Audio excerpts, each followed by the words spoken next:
नमस्कार दोस्तों, स्वागत है आपका हमारे YouTube चैनल GSYVS में। दोस्तों, करुण बैचुपी लेखपाल की तैयारी हम लोग करा रहे हैं और आज हम लोग सामान्य ज्ञान की बात करेंगे। ये दोस्तों क्लास आपकी कंटिन्यूस चल रही है और आज इसका 7वां दिन है। चलिए शुरू करते हैं आज का पहला प्रश्न। पहला प्रश्न, मानव शरीर की फीमर हड्डियों को क्या क्या भी कहा जाता है? तो मानव शरीर की फीमर हड्डियों को जांघ की हड्डियां भी कहा जाता है, यानी ऑप्शन बी इसका सही उत्तर हो जाएगा। और फीमर मानव जांघ के भीतर स्थित एकमात्र हड्डी है। यह मानव शरीर की सबसे लंबी और सबसे मजबूत हड्डी है। और फीमर आर्टिकुलेट के सिर की को हिप जॉइंट बनाने वाली श्रेणी को हड्डी में एस्टाबुलम के साथ जोड़ता है। तथा दोस्तों, आपकी कलाई की हड्डियाँ जानते होंगे आप लोग। आपके हाथ की कलाई ये 8 छोटी हड्डियों के साथ 2 लंबियों से बनी होती है। 2 लंबी हड्डियों से बनी, जिसको हम लोग रेडियस और अल्ना बोलते हैं। तथा कंधे की हड्डियां ये आपकी हो जाएंगी। कंधे शरीर में सबसे बड़े और सबसे जटिल जोड़ों में से एक है। और हंसली आपकी हो जाएगी, ये आपकी हो जाएगी हंसली। ये कॉलर बोन हंसली एक लंबी पतली हड्डी होती है जो आपकी बाहों को आपके शरीर से जोड़ती है। याद रखिएगा, इंपॉर्टेंट है। नेक्स्ट, दूसरा प्रश्न, निम्नलिखित में से कौन सा हिंदी वर्ष कैलेंडर पंचांग का पहला महीना है? तो पहला महीना बताना है हिंदी वर्ष कैलेंडर के पंचांग के हिसाब से। तो ये दोस्तों हो जाएगा आपका चैत्र, यानी ऑप्शन डी इसका सही उत्तर हो जाएगा। चैत्र हिंदी वर्ष कैलेंडर का पहला महीना है। और शक युग पर आधारित राष्ट्रीय कैलेंडर चैत्र के पहले महीने के रूप में और 365 दिनों का एक सामान्य वर्ष 22 मार्च 1957 से ग्रेगोरियन कैलेंडर के साथ अपनाया गया था। ग्रेगोरियन कैलेंडर के साथ अपनाया गया। और हिंदी वर्ष कैलेंडर इस प्रकार है दोस्तों, याद रख लीजिएगा कि चैत्र, वैशाख, ज्येष्ठ, आषाढ़, श्रावण, भाद्रपद, अश्विन, कार्तिक, अग्रहायण, पौष, माघ और फागुन। नेक्स्ट, तीसरा प्रश्न, निम्नलिखित में से कौन से संक्रामक कारक के कारण मलेरिया होता है? तो ये दोस्तों संक्रामक कारण मलेरिया होता है, ये होता है प्रोटोजोआ। प्रोटोजोआ संक्रामक कारक के कारण मलेरिया होता है। अब मलेरिया एक ऐसी बीमारी है जिससे इंसान कई सालों से लड़ रहा है। यह प्लाज्मोडियम के कारण होता है, जो कि इस बीमारी के लिए जिम्मेदार एक छोटा प्रोटोजोआ है। और मलेरिया एक संक्रामक रोग है जो मच्छरों द्वारा फैलता है, जिससे मनुष्य प्रभावित होते हैं। इसकी पहचान दोस्तों करने के लिए जिसमें आप देख सकते हैं थकावट, उल्टी और सिर दर्द, बुखार जैसे लक्षणों से की जाती है। नेक्स्ट, चौथा प्रश्न, निम्नलिखित में से कौन राज्य सूची के अंतर्गत आता है? तो आपको बताना है कि राज्य सूची के अंतर्गत कौन आता है। तो यह दोस्तों आ जाएगा कृषि, आपका राज्य सूची के अंतर्गत आता है। तथा दंड विधि, शिक्षा, रक्षा ये आपकी केंद्र संघ सूची के अंतर्गत आता है। और अनुच्छेद 246 विधायी विषय के अंतर्गत आता है, जिस पर संसद और राज्य विधानसभाएं कानून बना सकती हैं। और इन विषयों को दोस्तों 7वीं अनुसूची की 3 सूचियों में शामिल किया गया है। आपकी संघ सूची, राज्य सूची और समवर्ती सूची। नेक्स्ट, पांचवा प्रश्न, ऑस्ट्रेलियाई ओपन का 2021 का संस्करण किसने जीता?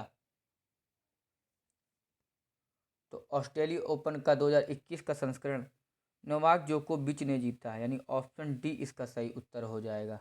नोवाक जोकोविच ने मेदवेदेव को हराकर 2021 ऑस्ट्रेलियाई ओपन जीता। आपसे पूछ सकता है किसको हरा करके ऑस्ट्रेलिया ओपन जीता, तो मेदवेदेव को हरा करके जीता। और यह जोकोविच का दोस्तों 9वां ऑस्ट्रेलियन ओपन किताब है। और जोकोविच के लिए यह 18वीं ग्रैंड स्लैम जीत थी। तथा वह एक सर्बियाई टेनिस खिलाड़ी हैं। और ग्रैंड स्लैम दोस्तों ये टेनिस के 4 सबसे महत्वपूर्ण ओपन है आप टूर्नामेंट, जैसे जनवरी फरवरी में ऑस्ट्रेलियाई ओपन, मई जून में फ्रेंच ओपन, जून जुलाई में विंबलडन ओपन तथा अगस्त सितंबर में यूएस ओपन। ये अंतर्राष्ट्रीय टेनिस महासंघ द्वारा आयोजित किए जाते हैं। अब बात करेंगे अंतर्राष्ट्रीय टेनिस महासंघ, जिसको हम लोग आईटीएफ बोलते हैं। आईटीएफ टेनिस का अंतर्राष्ट्रीय शासी निकाय है। राष्ट्रपति इसके डेविड हेगर्टी हैं और मुख्य परिचालन अधिकारी कैली फेयरवेदर हैं। इसका गठन दोस्तों अंतर्राष्ट्रीय टेनिस महासंघ का 1913 में हुआ था। इसके सदस्य 211 हैं। नेक्स्ट, छठा प्रश्न, प्रसिद्ध महाबोधि मंदिर कहाँ स्थित है? तो प्रसिद्ध महाबोधि मंदिर जो कि बोध गया में स्थित है, यानी ऑप्शन डी इसका सही उत्तर हो जाएगा। अब महाबोधि मंदिर बोध गया नामक एक स्थान पर स्थित है। यह बोध गया में एक प्राचीन पुनर्निर्मित बौद्ध मंदिर है। ऐसा माना जाता है कि बुद्ध ने यहाँ आत्मज्ञान प्राप्त किया था। इस स्थान पर एक बौद्ध वृक्ष है जिसके नीचे उन्हें ज्ञान प्राप्त हुआ, और यह हिंदू और बौद्धों के लिए प्रमुख तीर्थ स्थल है आपका। तथा दोस्तों सारनाथ आपका ये हो जाएगा कि 5 ब्राह्मण धम्म चक्र प्रवचन के लिए पहला उपदेश बुद्ध ने दिया था। यहाँ पर सारनाथ ने आपसे पूछ सकता है कि बुद्ध जी ने अपना पहला उपदेश कहाँ दिया, तो वह सारनाथ में दिया था। तथा लुम्बिनी इनका जन्म स्थल है, लुम्बिनी इनका जन्म स्थल है। तथा कुशीनगर इनका मृत्यु स्थान है, यानी जिसको हम लोग बोलते हैं महापरिनिर्वाण के नाम से जाने जाते, तो कुशीनगर मृत्यु स्थान है। नेक्स्ट, 7वां प्रश्न, भारतीय संविधान में मूल रूप से कितने भाग थे? ये भाग थे या भाग हैं? भारतीय संविधान में मूल रूप से कुल 22 भाग हैं, यानी ऑप्शन सी इसका सही उत्तर हो जाएगा। भारत की संविधान भूमि यानी भारत का सर्वोच्च कानून है, और यह दोस्तों पृथ्वी में किसी भी देश का सबसे लंबा लिखित संविधान है। किसी भी देश का सबसे ज़्यादा लिखित संविधान अपना भारत देश है, और इस पर दोस्तों 22 भाग हैं, और इसकी अनुसूचियाँ 12 अनुसूचियाँ हैं। मूल भारतीय संविधान में 22 भाग और 395 अनुच्छेद थे, तथा बाद में दोस्तों 3 भागों को इसमें जोड़ दिया गया, जिससे संविधान संशोधन के रूप में इसकी संख्या 25 हो गई, यानी 25 हो गई आपको।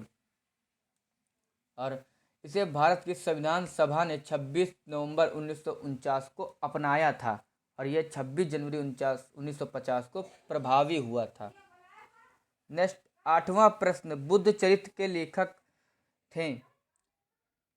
तो बुद्ध चरित्र के लेखक थे आपके अश्वघोष, यानी ऑप्शन सी इसका सही उत्तर हो जाएगा। बुद्ध चरित्र के लेखक अश्वघोष थे। ये दोस्तों अश्वघोष श्रावस्ती कौशल महाजनपद के एक महायान विद्वान और कवि थे। राजा कनिष्क के संरक्षण में उन्होंने पूरे उत्तर भारत में बौद्ध धर्म का प्रसार किया, और बुद्ध चरित्र और सौंदर्यानंद उनके 2 महाकाव्य हैं। नेक्स्ट, 9वां प्रश्न, ए सूटेबल बॉय उपन्यास के लेखक कौन थे? तो आ सूटेबल बॉय उपन्यास के लेखक थे विक्रम सेठ, यानी ऑप्शन डी इसका सही उत्तर हो जाएगा। इन्होंने ये उपन्यास 1993 में इनका ये उपन्यास प्रकाशित हुआ था, तथा पुस्तक लिखने में 25 वर्ष लग गए थे विक्रम सेठ को। तथा Golden Gate and An Equal Music उनकी कुछ उल्लेखनीय रचनाएं, याद रखिए इंपॉर्टेंट है इनकी पुस्तक। और याद दोस्तों शशि थरूर की पुस्तक को याद रख लीजिएगा कि Pax India, Why I Am a Hindu and An Era of Darkness, ये शशि थरूर की कुछ उल्लेखनीय कृतियां हैं। तथा अमिताभ घोष की याद रख लीजिएगा, ये भी इंपॉर्टेंट पुस्तकें इनकी भी याद रख लीजिएगा। द शैडो लाइन्स और the glass palace, sea of poppies and gun island, ये अमिताभ घोष की कुछ उल्लेखनीय कृतियां हैं। तथा विक्रम चंद्र की याद रख लीजिएगा, सीक्रेट गेम्स और रेड अर्थ तथा पोरिंग रेन, ये विक्रम चंद्रा की कुछ उल्लेखनीय पुस्तकें हैं। नेक्स्ट, 10वां प्रश्न, पिछले 4 वर्षों में बाघों की संख्या को दोगुना करने के लिए अंतर्राष्ट्रीय TS2 पुरस्कार जीतने वाले टाइगर रिजर्व का नाम क्या है? तो पिछले 4 वर्षों में बाघों की संख्या को दोगुना करने के लिए अंतर्राष्ट्रीय TS2 पुरस्कार जीतने वाले टाइगर रिजर्व का नाम पीलीभीत टाइगर रिजर्व है, यानी ऑप्शन ए इसका सही उत्तर हो जाएगा। अब पीलीभीत दोस्तों आपका ये उत्तर प्रदेश में लखीमपुर खीरी और बहराइच जिले में स्थित है। और ये दोस्तों यह भारत नेपाल सीमा के साथ ऊपरी गंगा के मैदान में तराई आर्क लैंडस्केप का हिस्सा है। और TS2 लक्ष्य 2022 तक दुनिया के जंगली बाघों को दोगुना करने की वैश्विक प्रतिबद्धता है। और दुनिया में केवल 13 देश हैं जिनमें बाघ पाए जाते हैं। इंपॉर्टेंट है, आपसे पूछ सकता है कि दुनिया में कितने देशों में बाघ पाए जाते हैं, तो 13 देशों में कुल पाए जाते हैं। और दुनिया में बाघों की कुल आबादी का 70% भारत में पाया जाता है। नेक्स्ट 11वां प्रश्न, अप्रैल 2021 में Stockholm International Peace Research Institute द्वारा प्रकाशित नवीनतम सैन्य व्यय डेटाबेस में कौन सा देश शीर्ष पर रहा? तो अप्रैल 2021 में Stockholm International Peace Research Institute द्वारा प्रकाशित नवीनतम सैन्य व्यय डेटाबेस में अमेरिका देश शीर्ष पर रहा, यानी ऑप्शन सी इसका सही उत्तर हो जाएगा। दुनिया में दोस्तों भारत इसमें तीसरा सबसे बड़ा सैन्य खर्च करने वाला देश है, अमेरिका और चीन के बाद। मतलब पहले नंबर पर अमेरिका और दूसरे नंबर पर चीन। नेक्स्ट 12वां प्रश्न, किसी वस्तु की वास्तविक छवि प्राप्त करने के लिए किस प्रकार के दर्पण का उपयोग किया जा सकता है? तो किसी वस्तु की वास्तविक छवि प्राप्त करने के लिए अवतल दर्पण का उपयोग किया जा सकता है। यानी आपका एक वास्तविक छवि तब बनती है जब किरणें अभिसरण होती हैं, यानी वास्तविक चित्र प्रकाश किरणों के वास्तविक प्रतिच्छेदन के कारण बनते हैं और आभासी छवि प्रकाश किरणों के काल्पनिक प्रतिच्छेदन के कारण बनती हैं। नेक्स्ट 13वां प्रश्न, 1857 के अंग्रेजों के खिलाफ विद्रोह में इलाहाबाद, अब यानी प्रयागराज हो गया नाम इसका चेंज होकर के, का एक नेता कौन था? तो 1857 में अंग्रेजों के खिलाफ विद्रोह में इलाहाबाद, जो अब प्रयागराज बन गया, इनके नेता प्रमुख थे मौलवी लियाकत अली, यानी ऑप्शन सी इसका सही उत्तर हो जाएगा। अब मौलवी लियाकत अली वर्तमान समय भारत के उत्तर प्रदेश राज्य में इलाहाबाद से एक मुस्लिम धार्मिक नेता थे। वह 1857 में अंग्रेजों के खिलाफ विद्रोह करने वाले नेताओं में से एक थे, जिसे अब भारतीय विद्रोह या सिपाही विद्रोह के रूप में जाना जाता है और इस युद्ध को स्वतंत्रता के पहले युद्ध के रूप में भी जाना जाता था। याद रखिएगा, इंपॉर्टेंट है। अब दोस्तों 1857 के विद्रोह से जुड़े महत्वपूर्ण नेताओं की सूची है कि दोस्तों कहाँ से 1857 के विद्रोह में लोग जुड़े थे, मतलब कहाँ से लोग जुड़े थे। तो दोस्तों दिल्ली से आपके बहादुर शाह द्वितीय तथा जनरल बख्त खान जुड़े थे 1857 के विद्रोह में, और लखनऊ से बेगम हजरत महल, बिरजित कादिर और अहमदुल्ला, ये लखनऊ से थे 1857 के विद्रोह में। और कानपुर से आपके नाना साहब तथा राव साहब थे। चौथा आपके तात्या टोपे आपके थे और अजीमुल्ला खान थे, ये आपके थे। पांचवा आपका झांसी से आपका रानी लक्ष्मीबाई थी तथा छठा बिहार से आपके कुंवर सिंह थे। दोस्तों कानपुर से आपके, ये मिस्टेक हो गई यहाँ पे दोस्तों, ये चौथा नहीं होगा। कानपुर से आपके नाना साहेब, राव साहेब, तात्या टोपे और अजीमुल्ला खान थे, ये आपके कानपुर से थे। तथा पांचवा झांसी से आपका रानी लक्ष्मीबाई थी तथा बिहार से आपके कुंवर सिंह थे तथा अमर सिंह थे। और राजस्थान से आपके 1857 के विद्रोह में जयदयाल सिंह तथा हरदयाल सिंह थे। और आठवां फर्रुखाबाद से आपके तुफजल हसन खान और असम से आपके हो जाएंगे कंद परेश्वर सिंह तथा मनीराम दत्ता बरुआ, ये आपके असम से थे। और 10वां उड़ीसा से आपके हो जाएंगे सुरेंद्र शाही और उज्जवल शाही, ये आपके उड़ीसा राज्य से 1857 के विद्रोह से जुड़े महत्वपूर्ण नेताओं की सूची याद रखिएगा, इंपॉर्टेंट है। नेक्स्ट 15वां प्रश्न, होम रूल शब्द किस देश से अपनाया गया था? तो आपको बताना है कि होम रूल शब्द किस देश से अपनाया गया। तो ये दोस्तों अपनाया गया आयरलैंड से, यानी ऑप्शन बी इसका सही उत्तर हो जाएगा। आयरलैंड से अपनाया गया था। और होम रूल शब्द का आयरलैंड से अपनाया गया था। दोस्तों होम रूल एक कॉलोनी आश्रित देश या अपने नागरिकों द्वारा क्षेत्र की सरकार है। और होम रूल, भारतीय होम रूल आंदोलन आयरिश होम रूल आंदोलन की तर्ज पर ब्रिटिश भारत में एक आंदोलन था। और इसको भारतीय होम रूल आंदोलन के नेता दोस्तों थे आपके बाल गंगाधर तिलक और एनी बेसेंट थी। बाल गंगाधर तिलक ने 1916 में बेलगाम में बॉम्बे प्रांतीय सम्मेलन में पहली होम रूल लीग की स्थापना की तथा एनी बेसेंट ने 1916 में अडयार मद्रास में दूसरी लीग की स्थापना की थी। और 1921 में Akhil Bharatiya home rule league का नाम बदलकर स्वराज्य सभा कर दिया गया। नेक्स्ट 16वां प्रश्न, खरीफ फसल का मौसम कब से कब तक है? तो खरीफ फसल का मौसम दोस्तों जून से सितंबर तक है, यानी ऑप्शन बी इसका सही उत्तर हो जाएगा आपका। दोस्तों इसमें जीएस में खरीफ फसल दोस्तों आपके 2 नंबर आपके आएंगे जरूर परीक्षा में आपके, चाहे आपका ग्रामीण समाज से आए चाहे आपका जीएस में आए, मतलब 2 नंबर आपके आने ही आने हैं। नेक्स्ट 17वां प्रश्न, निम्नलिखित में से कौन सा पादप हार्मोन के प्रकार हैं? तो पादप हार्मोन के प्रकार हैं दोस्तों उपरोक्त तो सभी, यानी तीनों, ऑक्सिन, जिब्रेलिन तथा इथाइलिन, ये आपके तीनों ही पादप हार्मोन के प्रकार हैं।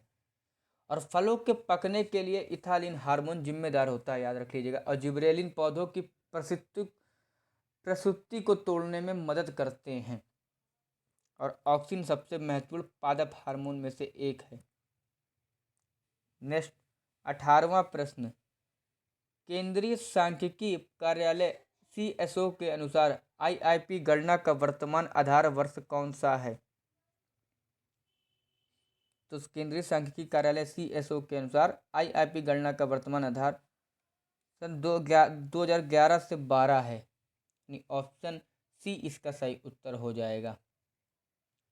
तो आईआईपी का महत्व दोस्तों याद रख लीजिएगा कि उत्पाद की भौतिक मात्रा पर आईआईपी एकमात्र माप है। त्रैमासिक और अग्रिम जीडीपी अनुमानों की गणना के लिए आईआईपी बेहद महत्वपूर्ण है। नेक्स्ट 19वां प्रश्न, भारत के पहले उपराष्ट्रपति कौन थे? तो दोस्तों भारत के पहले उपराष्ट्रपति थे आपके सर्वपल्ली राधाकृष्ण, सर्वपल्ली राधाकृष्ण जो कि भारत के पहले उपराष्ट्रपति थे। यही है दोस्तों। तो उपराष्ट्रपति भारत का दूसरा सर्वोच्च संवैधानिक अधिकारी है। जो भारत के वर्तमान उपराष्ट्रपति आपके वेंकैया नायडू हैं तथा पहले आपके सर्वपल्ली राधाकृष्ण जी थे। और ये भारत के प्रथम उपराष्ट्रपति थे। इन्होंने शासनकाल 1952 से 1962 तक था, 1952 से 1962 तक था। तथा इन्हीं के इन्हीं के जन्मदिन के उपलक्ष्य पर हर साल 5 सितंबर को शिक्षक दिवस के रूप में मनाया जाता है। दोस्तों इस दिन को मैं तो कतई नहीं भूल सकता, क्योंकि 5 सितंबर को ही हम लोगों ने यूट्यूब की दुनिया में वीडियो डाला था। आपका पहला वीडियो मेरा 5 सितंबर को ही, इनके जन्मदिन के उपलक्ष्य पर ही हम लोगों ने क्या कहते हैं यूट्यूब के जीएस पढ़ाना स्टार्ट किया। वैसे हम लोग ऑफलाइन पढ़ाते थे, लेकिन यूट्यूब की दुनिया में हम लोग पहला वीडियो 5 सितंबर को हम लोगों ने डाला। अब बात करेंगे दोस्तों आपके सरोजिनी नायडू की। तो ये थी आपकी स्वतंत्र भारत की पहली महिला राज्यपाल थी आपकी सरोजिनी नायडू। और पंडित जवाहरलाल नेहरू ये आपके प्रथम प्रधानमंत्री थे, भारत के प्रथम प्रधानमंत्री थे। और राजेंद्र प्रसाद जी आपके डॉक्टर राजेंद्र प्रसाद ये भारत के पहले राष्ट्रपति थे। नेक्स्ट 20वां प्रश्न, 3 प्राथमिक रंग कौन से हैं? तो 3 प्राथमिक रंग हो जाएंगे आपके लाल, हरा और नीला, यानी ऑप्शन बी इसका सही उत्तर हो जाएगा। लाल, हरा, नीला प्राथमिक रंग दोस्तों वो होते हैं आपके जो वर्णक्रमीय रंग है। जैसे नीले, हरे और लाल को प्राथमिक रंग कहा जाता है, क्योंकि इन रंगों को उचित अनुपात में मिलाकर सभी रंगों का उत्पादन किया जा सकता है।